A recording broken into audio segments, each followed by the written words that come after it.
Hello, everyone. Thanks for joining us. Today, we are going to talk about the VAT amendment laws. The UAE has seen some significant changes in the business landscape over the last year. The amendment of VAT laws is one of the buzzing topics in the accounting and taxation world in the UAE. The President of the United Arab Emirates, His Excellency Mohammed bin Zayed Al Nahyan, issued the Federal Decree-Law number 18 of 2022 to amend certain provisions of the Federal Decree-Law number 8 of 2022 on value-added tax. The amendment provision will become effective from 1st January 2023. In this webinar, we will talk about these changes at length and understand what they mean for businesses. To walk us through these amendments, we have with us Saeed Akbar, Mehul Makhyaviya, and Ashraf Rasheed. Saeed is the taxation partner at NRD. He oversees and handles the entire VAT division. In his 24 years of experience, he has been serving enterprises, SMEs, and government organizations with ESR, VAT, transfer pricing, and advisory services. Our second panelist is Mehul Makhyaviya. Mehul is a senior tax agent. He manages our key VAT projects and he has been working with NR Doshi and Partners for 8 years. Our third panelist is Ashraf Rasheed. Ashraf is a highly experienced tax professional with an in-depth tax advisory and compliance background. His specialities include tax planning, consulting and restructuring, tax compliance, tax due diligence, international tax matters, and tax controversy issues. After the webinar is over, we will have a Q&A session. Please have your questions ready and our expert will answer them for you.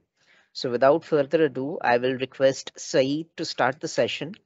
I'll share my screen now and three of our panelists will walk us through the presentation.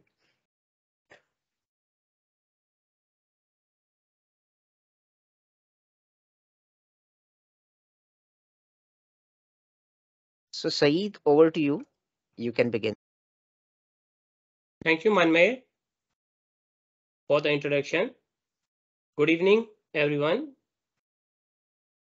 As highlighted by Manmay at the start of our webinar's introduction session, there has been recent development in UAE VAT law and certain amendments has been made in UAE VAT law, Federal Decree-Law number 8 of 2017.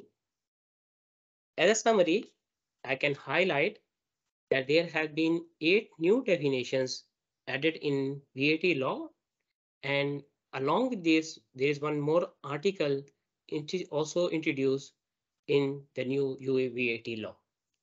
Along with this, there has been certain amendments in existing articles of the UAE VAT law, which roughly are 24 in number. And in this session, we will just run through to the major one of these amendments as a part of our webinar session. So I can just quickly run through the first part of amendments, which is I should say, addition of some new definition as a part of new UA VAT law, which has been going to be effective from January 1st, 2023. So may I request Manmay, can you move to next slide, please? Thank you. So first new definition, which is a part of new UA VAT law, is government entities.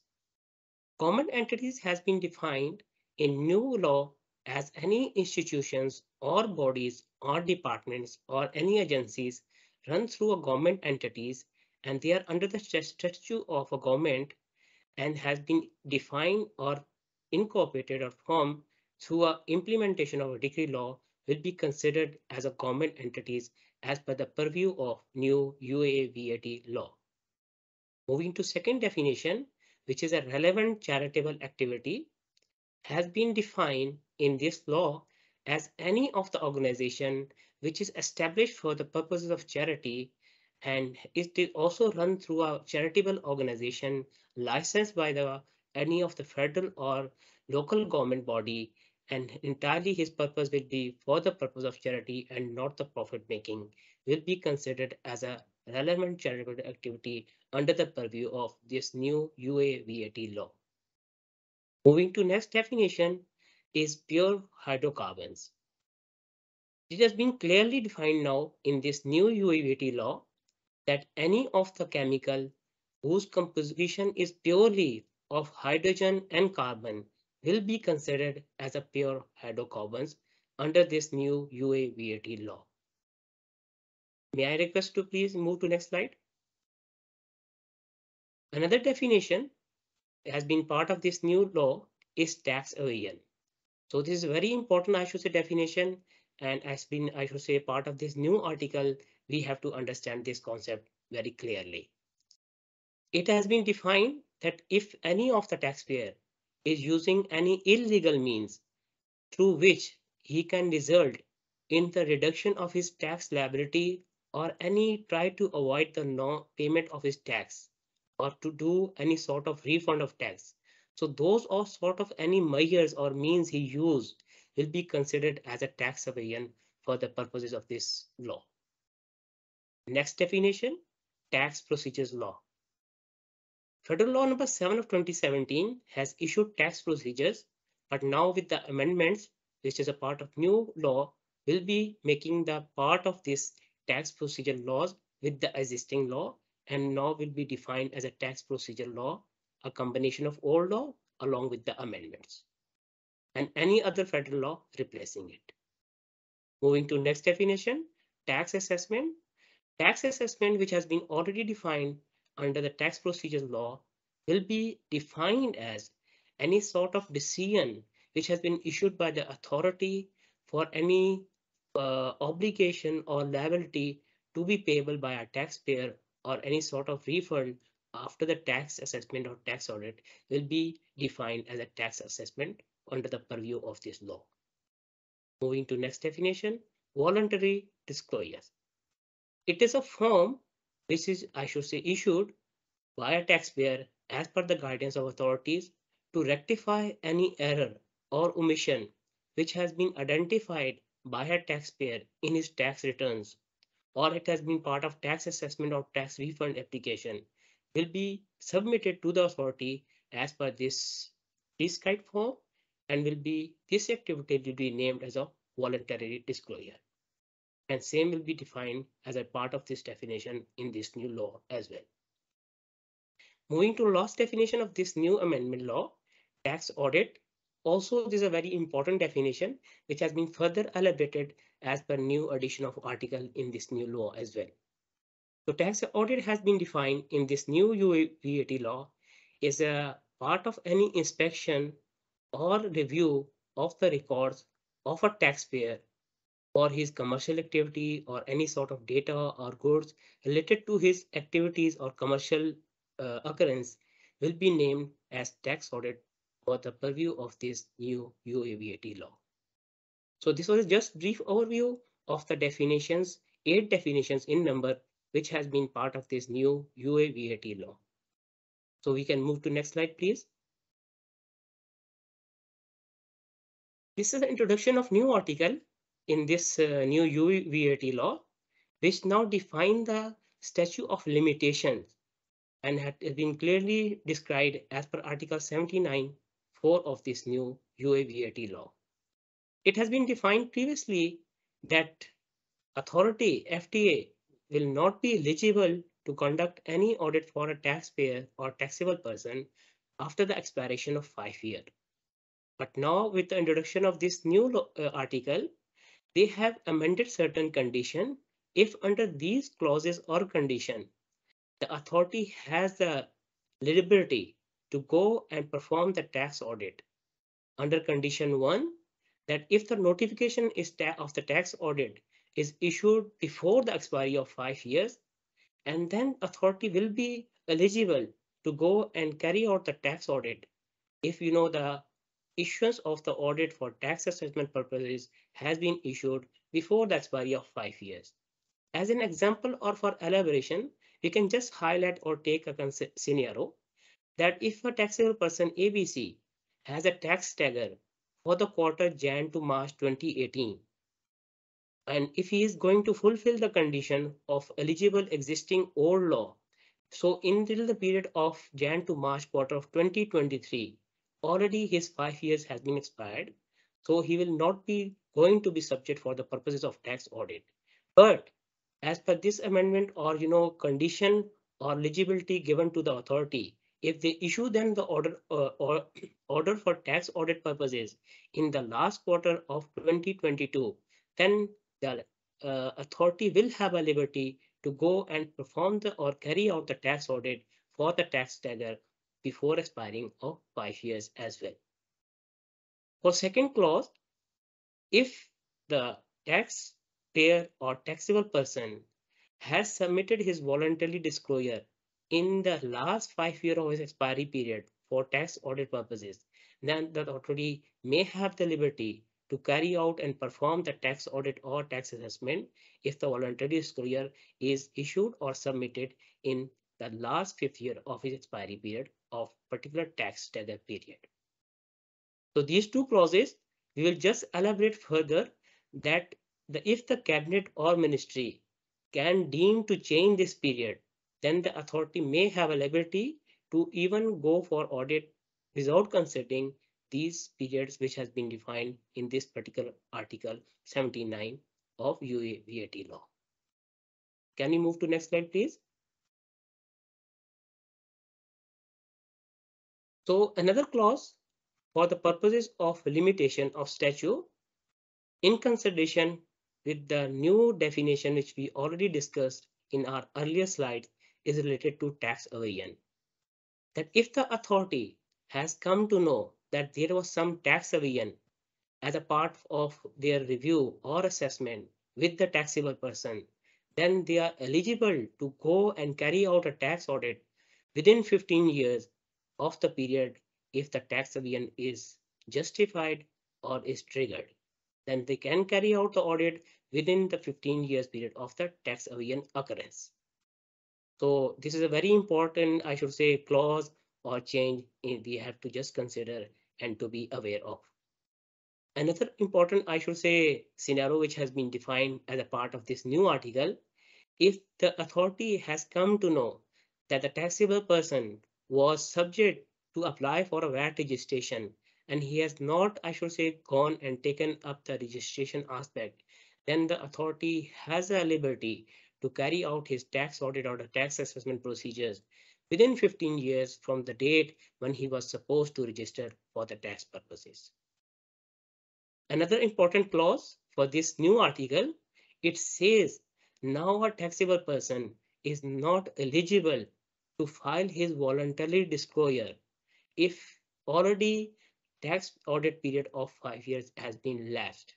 So eligibility criteria for a taxable person after the expiry of 5 years to file the voluntary disclosure has been now closed. So he will not be eligible to go and file a voluntary disclosure after the expiration of 5 years. So the last clause, which we already discussed in the previous slide, that as per that point number 1 and 2, which was there for the notification of tax audit before the expiry of 5 years, and for the voluntary disclosure is submitted in the last quarter of his 5 years period, then the cabinet may have a liberty or any suggestion if issued by the minister, then he can amend that period of 5 years and the authority has a liberty to go and carry out the tax audit or tax assessment in those scenarios as well. May I, Vicky, we can move to next slide, please.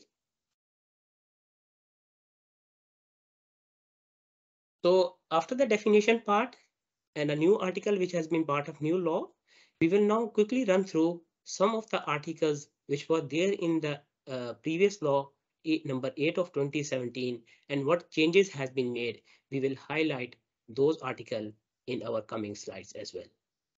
So just discussing or the change in Article 27 of the Decree Law number 8, which has been now a sort of addition only. One more clause has been making a part of this existing article is being considered, and now we can just discuss that one in a greater discussion part.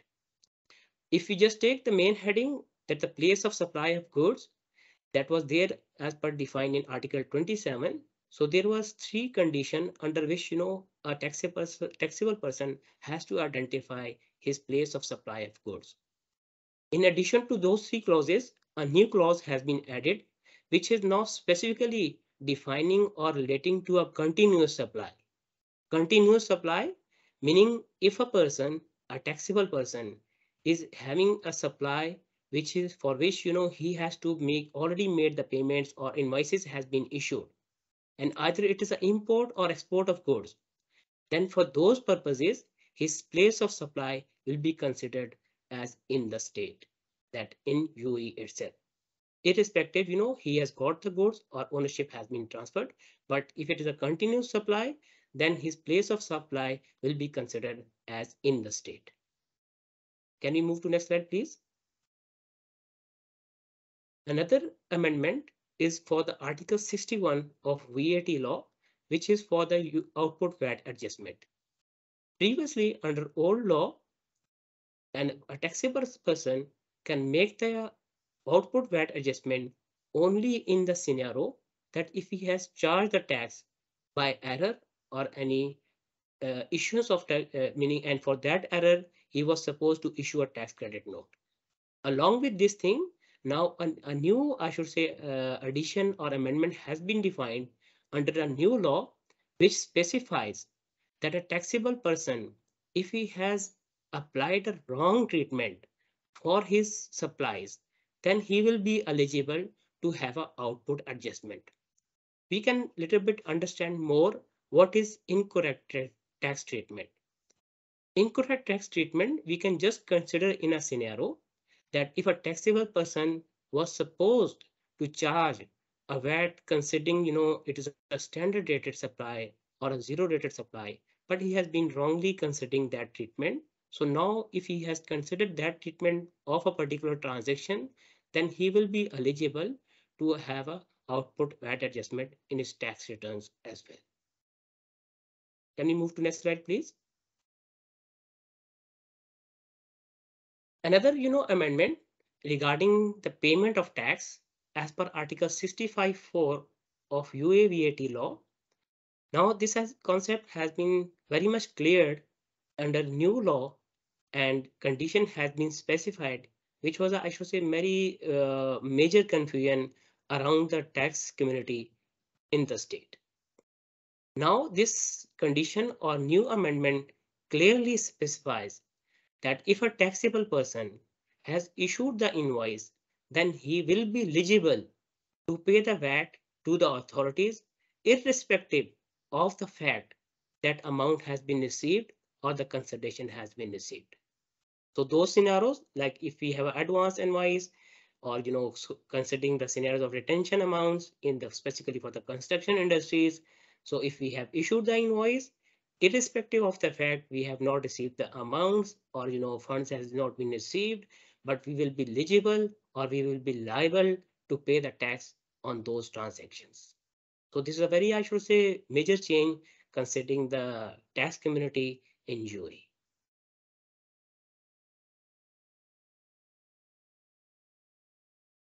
I will now pass it on to Mehul.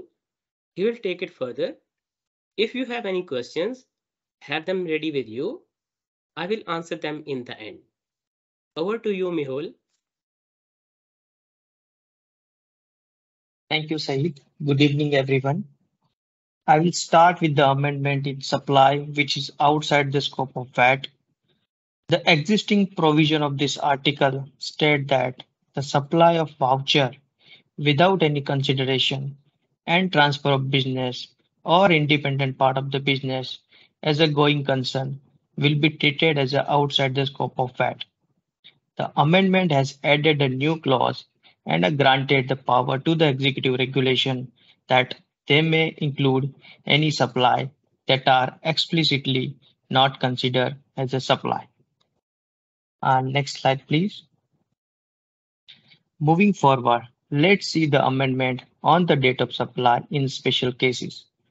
As we all are aware that there are three events that is mentioned for continuous supply in the existing article to determine the date of supply, like date of supply, date of issuance of invoice, due date shown on the tax invoice, and the date of receipt of payment.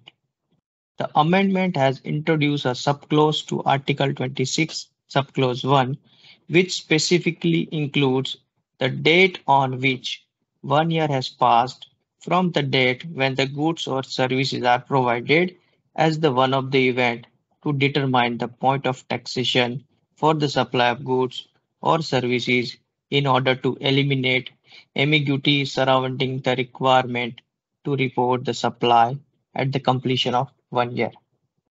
Next slide, please.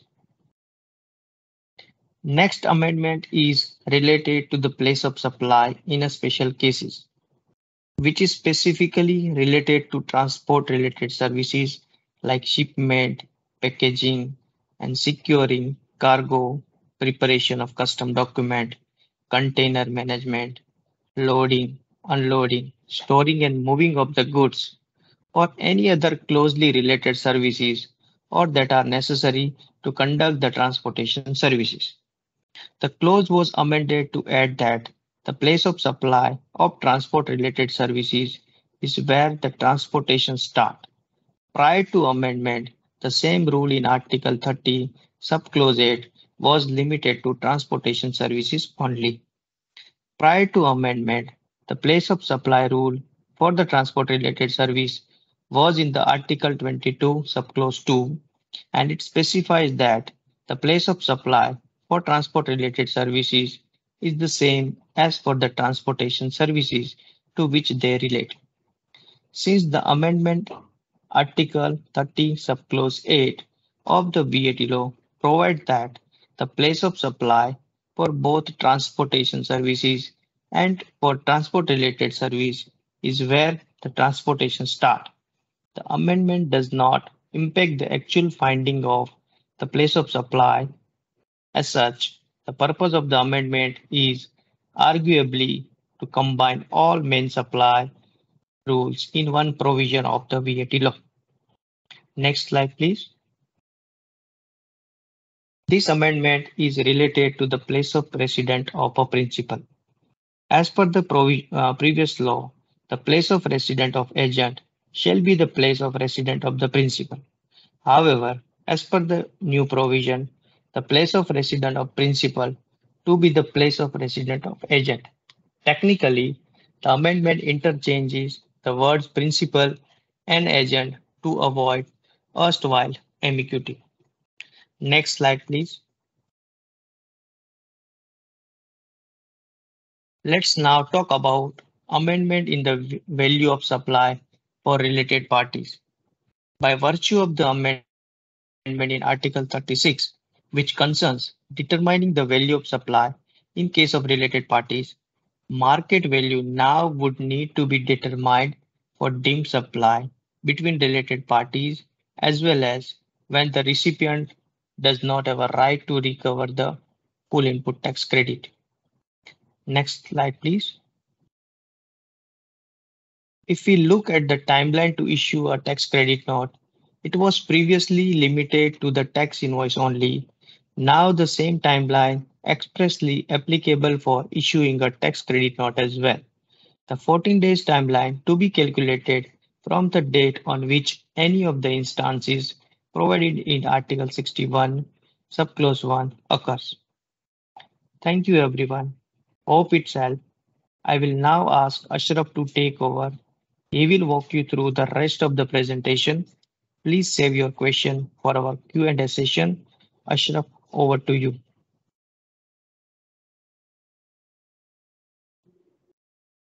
Thank you, Mehul. Hi, everyone. I will run you through the rest of the slides. Let me begin with the exception from VAT registration.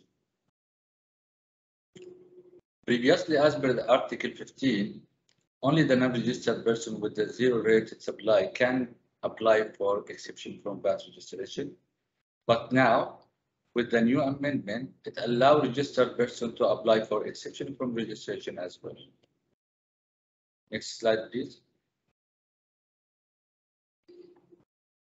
And the next amendment is related to VAT registration.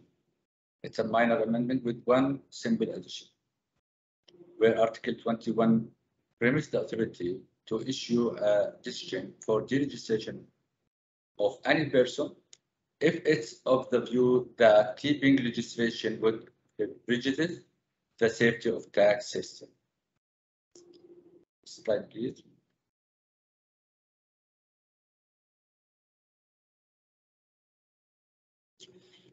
Let's talk about the amendment with regards to the scope of zero rate supply. Supply of air, sea, and land means transportation, as well as supply of aircraft or vessels designated for rescue and assistance by air or sea are zero rated supplies. With the new amendment, the importance of means of transportation, import of goods related to means of transportation, and import of rescue plane and ship will also be considered as zero risk supplies. Next slide, please.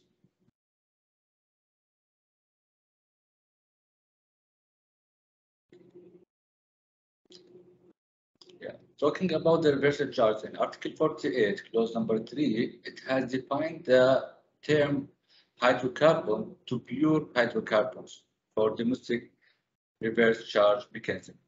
Previously, there was no clarity whether the domestic reversal charge provisions would apply to products that partially contain hydrocarbons or not. But now, the new VAT law categorically limits the reverse charge to pure hydrocarbons. Next slide, please. Let's look at the Article 57 that is related to recovery of input VAT by government entities and charity. A specific clause has been added to the amendment that allow government entities and charity to recover their input VAT. So the amendment makes it clear that the government entities can recover the input VAT. So that's it. I hope you enjoyed the entire webinar. And I would now like you to take over and start question and answer session. Thank you.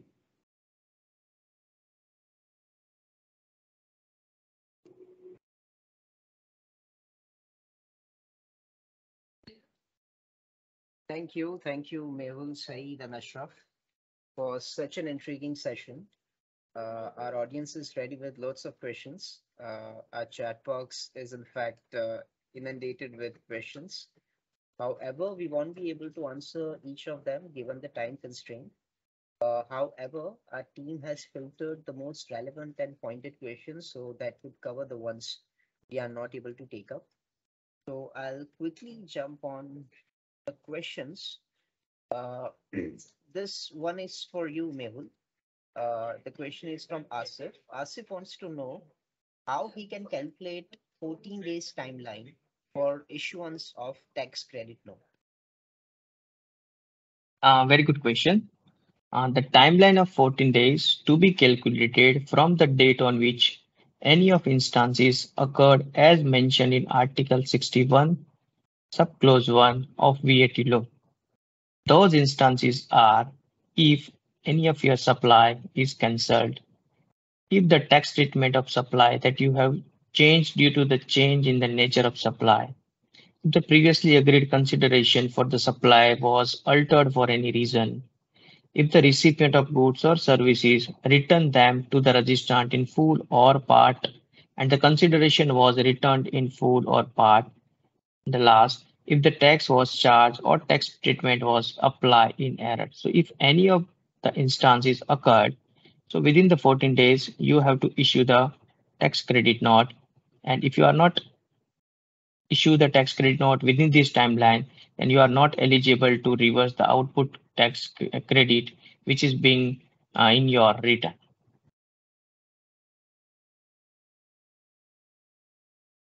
Right, thank you, Mehul. The next question is also for you. This is from one of your slides as well. It's from Richard. Richard asks, how can we take benefits for bad debts adjustment for VAT for continuous supply of which tax invoice issued after completion of 1 year from the date on which the goods or services are provided. Okay, great question. The bed, as we are aware that bed debt adjustment uh, benefit can be taken after the completion of the 6 month from the date of supply. The same rules will be applied here. So as and when you issue a tax invoice, considering the date of supply rules, amended date of supply rule for continuous supply. So from that date, you need to complete the 6 month along with there are other conditions as well in the Article 64. Once you are fulfilling those conditions, you can able to take the bed debt adjustment. Thank you. Thank you, Mehul. Next question is for you, Saeed. Riaz wants to know, can we report the VAT on cost deemed supply between related parties? Thanks for this question, Ilyas. And it's a very good question from your side, specifically targeting the amendment also. So as per Article 36, which has been amended, now it clearly specify no, you need to, I should say, value your deemed supplies between the related parties at a market price and to report the VAT on those supplies accordingly. Okay, thank you, Saeed. The next question is also for you. This is from Bakar. Bakar wants to know, we need to report and pay the tax for the advance amount for which invoice is issued but payment is not received? Yes, Pukar. Again, I should say this is a question related to amendment specifically again, and a very, I should say, ambiguity in this area as well as taxpayer community in UAE. So now this amendment clearly specifies that okay, if you have received the invoice and you haven't received the payment, you haven't received your consideration, so still you will be liable to pay VAT on those transactions where you have issued the invoice and haven't received the consideration. So hope this clarifies your question. Thank you, Saeed, for the clarification. The last question is from Joseph, and this is for Ashraf. Ashraf, Joseph wants to know if the exception from VAT registration was taken and the company may start making standard rated supply, uh, then what would be the action to be taken care of? Yeah, it's a great question. The person who got exception from VAT registration would be obligated after to inform the authority of any modification in his business which are likely to occur as well.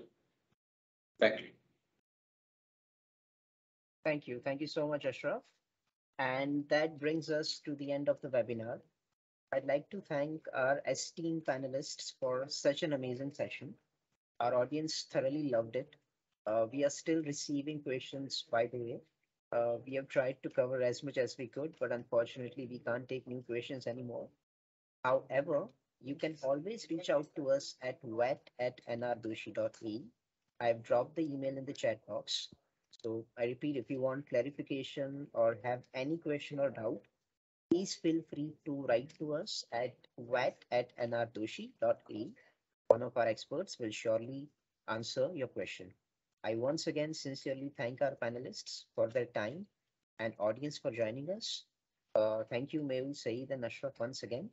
We'll come up with more insightful sessions like this for sure. Till then, goodbye and have a great rest of the day.